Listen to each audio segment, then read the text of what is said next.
Speakers today have mostly all written books. They've done a lot of stuff. They've got a lot of real cool stories to tell. So I'm not a speaker. I'm going to get the hell off the stage and I'm going to let Ira talk. Let's thank Ira.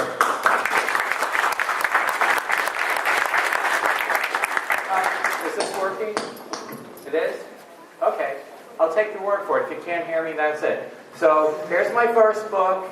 Here's my third book. The bastard John doesn't have my last book, so buy my last book. That's the one available. Anyway, Advanced Persistent Security, it's awesome. Buy it. It's cool. It's been nominated for the Cyber Canon Award. Must read for security professionals. I didn't say that. Other people did, so I can say that now. So let's see. I haven't given this presentation in a while. I came up with Secrets of Superspies because of my book, Spies Among Us. And, I needed some presentation to go with my new book, so everybody wants to buy my book. But John said the theme of this conference is espionage, and this is going to sound bizarre, but by the way, if I have time, remind me to tell the story about getting somebody arrested off the airplane for sitting in my seat. Don't sit in my air seat. I like my seats. But anyway, okay, so Secrets of Superspies. Let me give you a little bit of background about me. Out of college, I was a psychology major, so the only people that would hire me is the U.S. government.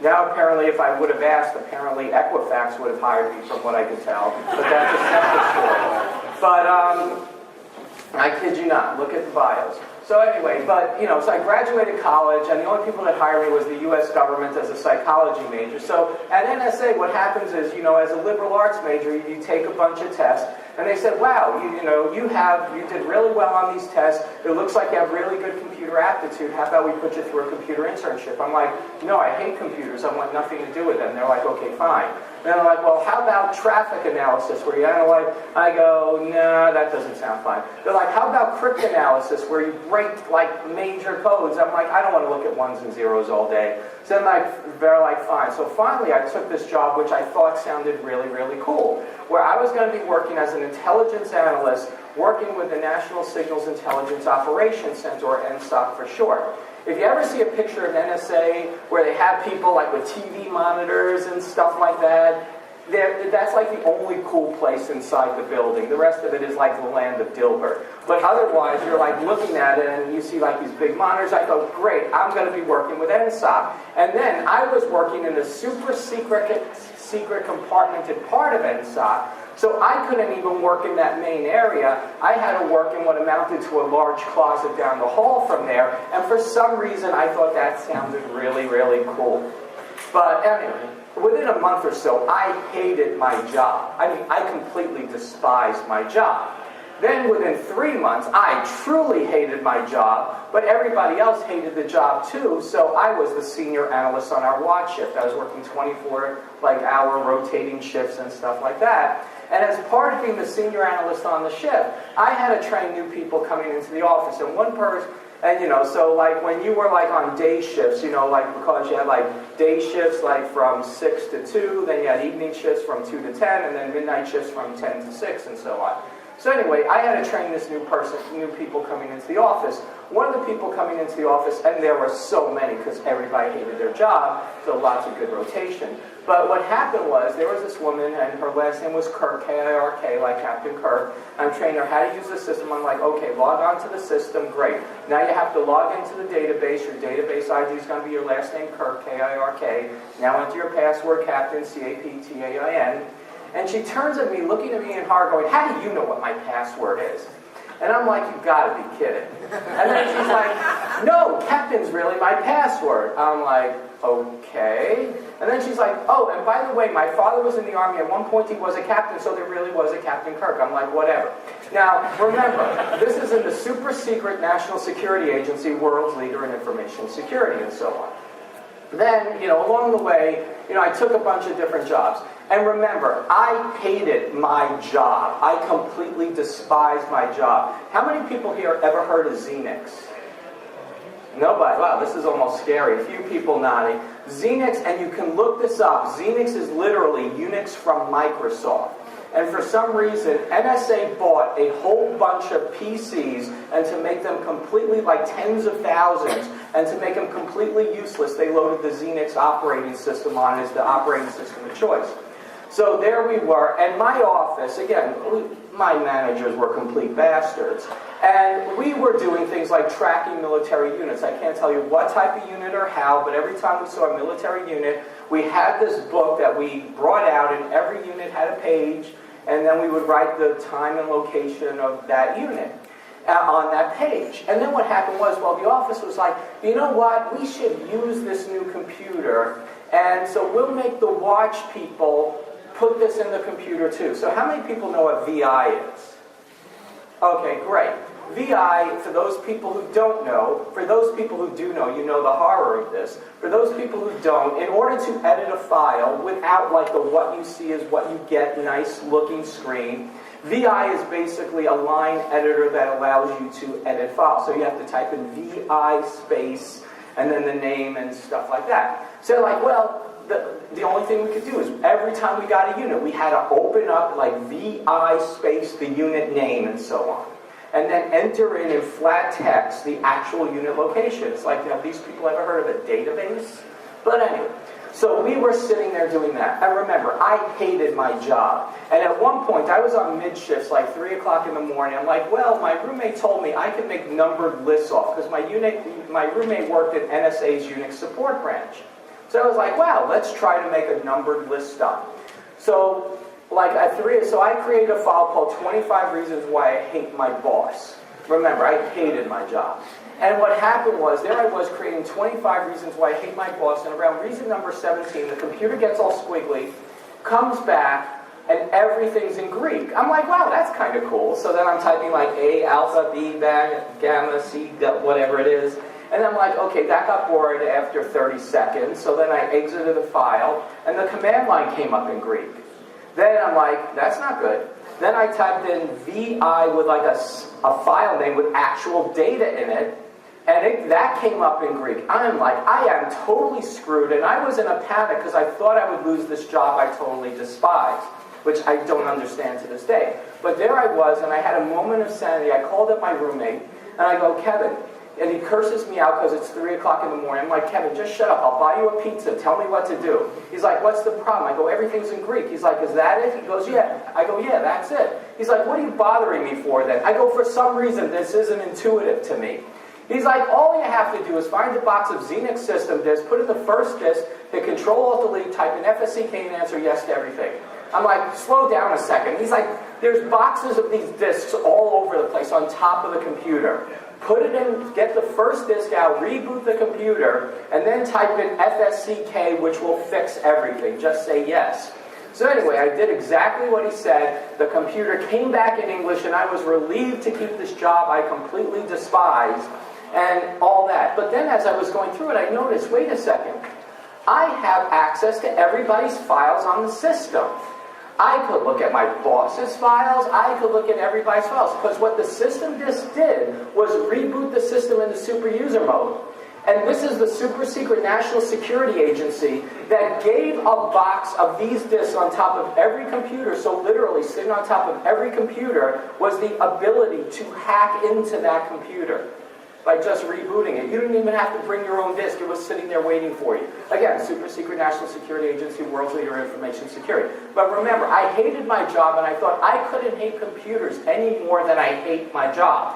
So I reapplied for the computer intern program. I got cross-trained, like, I was doing like taking classes in computers and stuff, had different assignments like, crypt analysis, support to field operations, configuration management, testing, administration, and a whole bunch of other stuff. And one time we were developing a system for analysts, we had to add a printer to the network. It was a Unix network, and I don't know how many people ever had to do this, but if you ever have to add a printer to a Unix network, you have to be a super user on a system you want to plug the printer into. So anyway, we tried to guess the super user password, and we couldn't. So I called up the admins. I go, hi, we need to add a printer to the network. They're like, okay, we'll be there in 3 days. I go, well, we kind of need it now. They're like, what do you mean you need it? They're like, is this a national security emergency? I go, nothing you ever do is a national security emergency. So then they hung up on me really mad, and then they're like, they're not going to be here in 3 days. They're never ever going to come back. So I'm like, okay, let's do what we thought was an admin trick at the time. So, how many people know Unix shell commands or whatever? Just have to ask. So for those of you that don't, SU is set user. It's set user like SU and then the name of who you want to become. Now, if you go add set user to a different user, it should ask you for a password. So anyway, we tried saying SU, the root SU with nothing, which is SU to the super user, but that didn't work. And then we're like, well, let's try an admin trick. And then we went SU space BIN for the bin user, because for some reason that bin user was always there. We never knew why it was there. It's always there, never had a password, but has super user privileges. So we typed in SU space bin, it comes back bin with a little entry sign. And then we're like, okay, now we type in SU, then it came back with a pound sign that we now had super user privileges. And we added the printer to the network, and nobody ever called up to find out why we never complained that the admins never showed up to add the printer to the network, and all the world was good again. Now remember, this is super secret national security agency, world's leader in information security. So when you're seeing a presentation called Secrets of Superspies, you should kind of get that I'm being really, really sarcastic about this. So anyway, with that in mind, I got to remember this because I haven't given this presentation in a while. So let's talk about the second worst spy in the world. Second worst spy in the world, James Bond. Daniel Craig, who is signing up to be the next same James Bond as last time. I mean, he really, really sucks as a spy. Now, the worst spy I ever found is Sydney Bristow from the TV show Alias. I've been trying to find, she's kind of dated, probably about 10 years old now. But everybody's like, but she, like the CIA even paid her to be a recruiting spokesperson to try to recruit women to work for the CIA. But she is literally a horrible spy. And so everybody's like, why do you say that? I mean, they go around the world, they kill people, they blow things up, they can walk in a bar, and the bad guys are like, wait a second, that's James Bond, we have to blow them up and everything. That's the problem. They go around the world, they kill people, they blow things up. Everybody knows who they are. I remember one James Bond film where, James Bond is going through the canals of Venice being chased by bad guys, shooting machine guns at him, while his boat is, running over gondolas and, knocking them in half, or the gondoliers shaking their fists, yelling Italian curses at him. I'm like, that's what you call an international incident. That's not a good thing. The worst thing that could ever happen for a spy is they be caught. There used to be a guy, I think William Colby, former director of the CIA. They said he was the quintessential spy because he couldn't get a waitress's attention in an empty restaurant. That's what you're looking for. But these people, they go around, they get caught. Sydney Bristow couldn't even make dinner in her home without having to kill her roommate. And I'm not making that up. But at the same time, you go around the world. And also, how can you miss this? I mean, she would go around the world, acting like she's, high society, with flaming red, fluorescent red hair, and walking through wow, that's Sydney Bristow. I'm saying that one of my friends is Jane. Jane actually worked for the CIA as an operations officer, and she was in Playboy magazine. I'm not making this up. I will give you the dates and everything. But Jane was in Playboy magazine as the spy who took her clothes off. I call that her retirement program. And when I would talk to Jane, and I'm like, Jane, how do you, do stuff? Because every good spy has their own way of doing things. And she's like, I go to a bar, I go to some other place, and I act like I don't want to be noticed. I act like nobody wants to come over. Then she's like, if they come over and she finds out they have access to information she might need at some point in time or something, she might leave them on, otherwise she'll blow them off. One time I said that, and I was being translated, and they translated that last line in the wrong way. That was a bad thing. But it was Brazil. It was okay. But anyway, so they would go ahead, and so you can't miss something like that. Again, the goal of a spy is never to get caught. What's the perfect crime? The perfect crime is one you never know was ever committed. I mean, you're talking about things like the OPM hack. The OPM hack committed by China, that's one of the leading, things. Because for almost a year, it's 9 months or almost more than a year, they didn't know this hack was accomplished. They stole data and kept stealing it for more than a year. Perfect crime. How many people were the Equation Group? How many people know about them? Supposedly NSA's Tailored Access Operations, Tailored Access Office. They were hacking computers since 2003, delivering malware that people finally discovered in 2015. That is awesome. You know, you got to give credit to that. But that's what you want to do. But anyway, what do real spies do? Because there's actually a process to being a spy. In order to be a good spy, you have to have a repeatable process. And again, it starts off by determining requirements. And everybody makes a big deal about the collection effort, and gee, we need to go ahead and all spy movies about collection. But the hard work is determining requirements. What do you want to know? What do you need to know? Then you go ahead and disseminate the information around. Like in the U.S. intelligence community, they have like the Director of National Intelligence, and at that office, technically it used to be Director of Central Intelligence. But what happened was that group's only responsibility was generating requirements. And then based on the requirements, then they send it out to the different intelligence agencies. So let's say somebody says, we want to know where, ISIS training operations are around the city of Raqqa in Syria. Then, they say, okay, we have this requirement. NSA does signals intelligence. NSA might be able to generate radio intelligence and stuff like that and determine where people are within there based upon geolocation of radios or pick up intercepts. Then it'll be like, okay, the CIA is responsible for human intelligence. They might have operatives in the ground. You have NPIC, which now is the Geospatial Agency, which has photographic satellites, and they take pictures and all that stuff. And they go ahead and they look at everything. Now, the hard part is, these days, collection isn't that hard. Collection is the easy part. The hard part is figuring out where is the value in all that data. Because if you start taking pictures of the city of Raqqa has that's a pretty big city, and they need to go through every square foot of there and go through picture by picture by picture to try to figure out what's inside there. Then they might come up, it's like, well, this building's interesting because there's a lot of vans parked outside there. There's a lot of, we think that might be like a rifle outside there. Now go back and figure out what that part is. So the whole intelligence process is now refined and continues again on that sort of stuff. So again, that's what happens. But again, while everybody focuses on the collection, the analysis is so critical. That's the hard part, figuring out the value of the data. Now, there's a concept of science versus art, and this is supposed to be a hacker conference, but in the early days of DEF CON and everything like that, I would walk around with my friends, and I'd go, okay, who's supposedly really good? Because I like to try to figure out what are good ways to hack computers I might not know. And they pointed me like one guy who went by Lothar 369 or something, and I'm like, are you sure he's good? He looks like a douche. And they're like, I don't know, but it's like, we think he's good. So I go over to him and I'm like, okay. So I go, my friend over here says you might be good and stuff like that. And he goes, you seem humble enough, my little Padawan.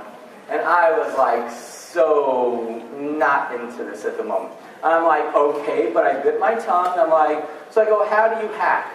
And he's like, well, I look at a computer and I get a feel for it. I'm like, you look at a computer and you get a feel for it? He's like, yeah. Because he wants to portray himself as this artist. I go, can I paraphrase for a second? He goes, you may. I go, so basically what you do is you scan the computer, and based on the scan, you know the hardware, you know the software that's possibly running on the system, you know the open ports, and based upon that, you might know areas, potential possibilities for attack, like what vulnerabilities exist within that hardware and software. He goes, no, it's much more than that. I go, really? So once you know the potential hardware and software, you know the vulnerabilities, you can download the tools off the internet, and you can launch the attack and get a foothold on the system. He goes, no, it's more than that. I go, so once you get a foothold on the system, then you go ahead, you look around the system, elevate to super user privileges, put password sniffers. He goes, you just don't know anything about hacking, and he goes storming out of the room. Why? He's not special anymore. All of a sudden, he was special. And what I did was I put a process that anybody can take and put again, and again on any system out there.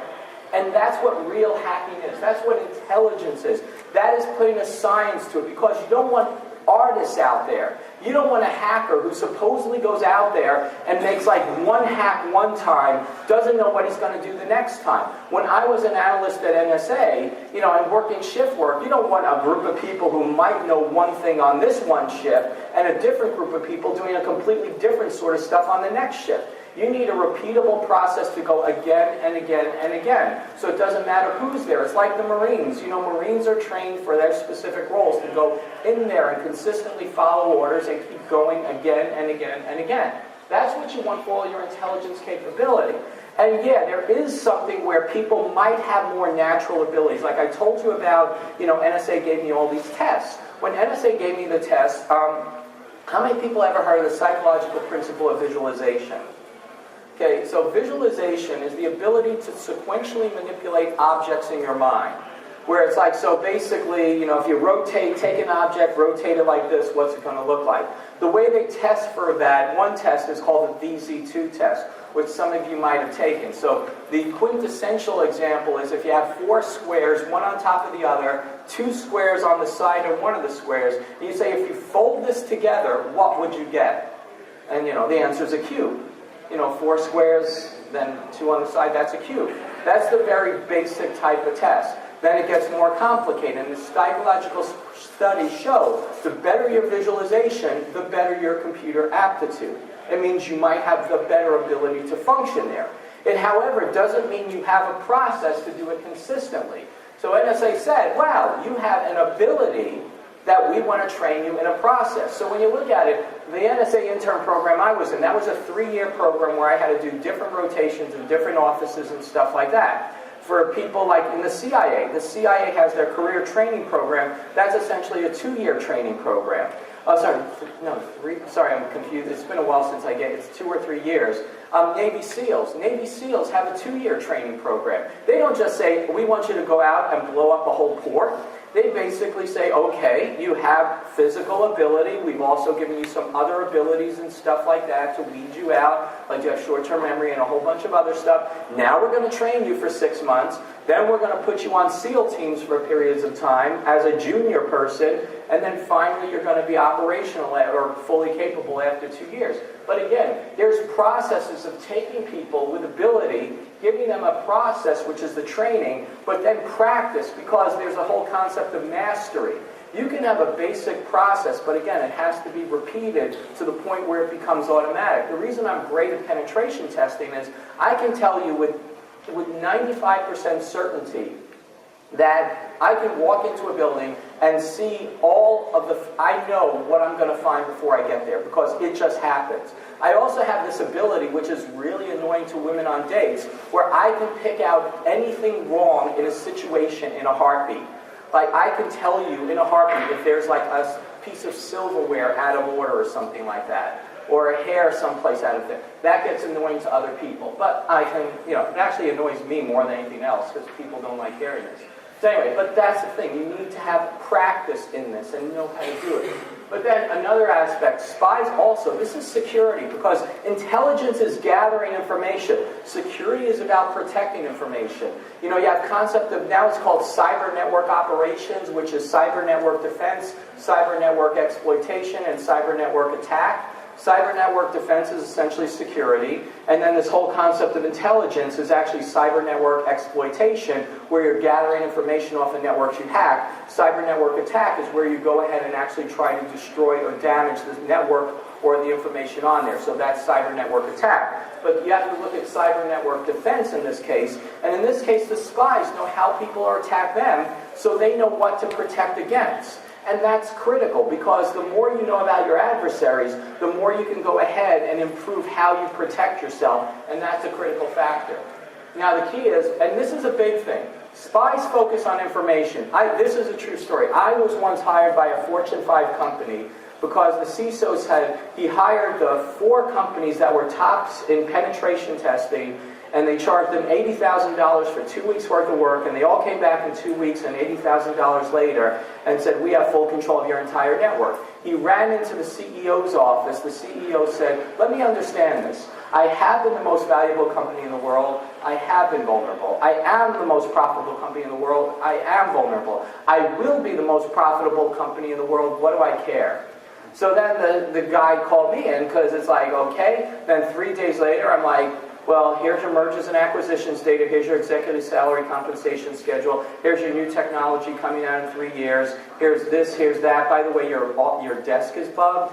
And then, oh yeah, we also have full control of your entire network. The next Monday, he went ahead and bumped up everybody's security budget by $10 million in every business unit around the world and hired CISOs for every business unit.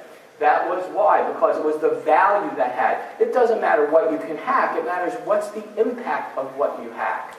And too many people are like, wow, I got this computer, I got that. It doesn't matter. You need to have the right computers and stuff. And that's what spies know. The information is what's valuable. Here's one of the more important slides on the presentation. It's about risk. Risk essentially is a component of, you have the threat. The threat is the who or what that's out to get you. The who out to get you could be spies. They could be, people who hate you, like hacktivists. It could be ISIS. It could be terrorists. Your most critical who threat are malicious insiders. Actually, your most critical who threat are like nice insiders that just do wrong things. That's where the most damage occurs, so you got to look at that. What type of threats are things like we're experiencing now? Hurricanes, earthquakes, floods, tornadoes, natural disasters, things like that. Those are what type of threats? Then you have vulnerabilities, because without a vulnerability, the threat can exploit you. So for example, if you're American Airlines and you have your main computer hub in Miami, that's not a good idea at the moment. You could eliminate that because Miami gets pretty bad hurricanes every few years. So what do? You take the vulnerability away by putting your data center maybe in Iowa. I met the mayor of Bittendorf last night. I'm sure he would love to have that data center. But anyway, you go ahead and you have your vulnerabilities because your vulnerabilities are what make you susceptible to the threats. So again, but the way you counter things is you go ahead and you implement countermeasures. You can try to counter the threat, but you're not going to get rid of bad people. You're not going to get rid of well-meaning insiders or malicious insiders. They've been trying to get rid of ISIS for decades. Now it's not, between ISIS and Al-Qaeda, they've been trying to get rid of them for decades. It's not going to happen. But what a normal organization can do can try to go ahead and figure out the countermeasures that are most applicable for the vulnerability. So for example, I gave you the concept of Captain Kirk. Now, and there's a reason I tell that story, because think about it this way. Do you think that Russian spies can guess this woman's password of Captain on her account of Kirk? Yeah. Do you think that like cyber terrorists could? Probably. Do you think script kiddies could? Yes. Do you think that some guy in the office who thought she was cute can get into her account? Yes. Those are all different threats. But if you take away the root vulnerability by countering that, by requiring multifactor authentication as an example, you take away the ability for any threat to exploit the vulnerability. So that, again, is how you do it. Then you have value. Value is how much is your information worth. The reason I have that outside of countermeasures, because basically, if you want to counter how much is your organization worth, you should get fired. It's like, wow, we can eliminate all risk by pretty much shutting down. It's like, yeah, that's true. But then you're the risk, so you don't want to do that.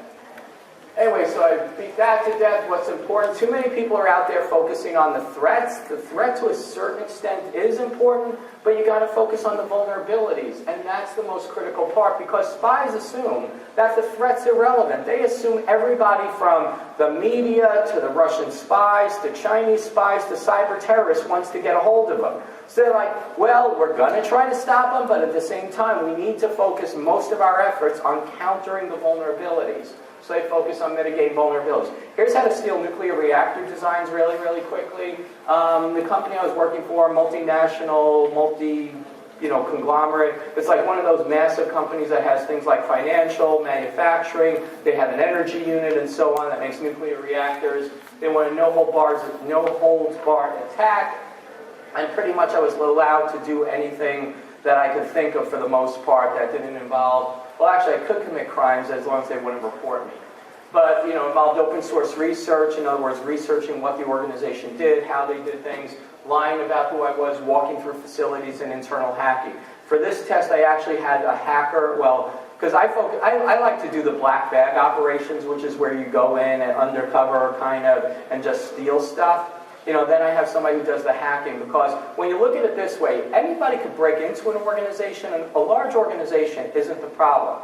The real problem is once you break in, you might be there for months trying to get the actual data.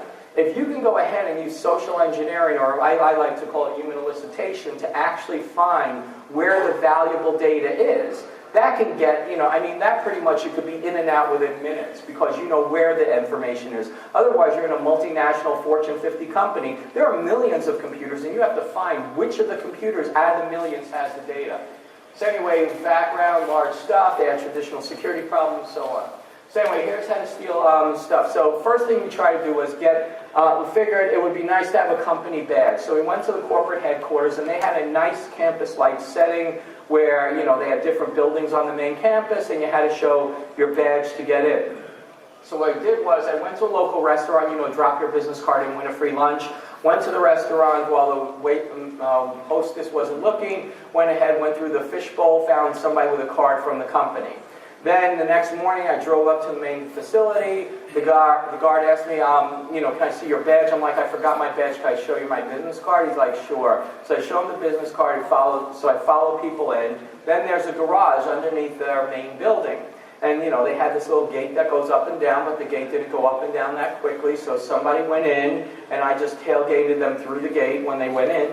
And then we were in the basement, and then, of course, you needed, your HID card, access card to, open up the garage door, to open up the staircase door. Everybody was holding open the door for everybody else, so I just went up to the staircase.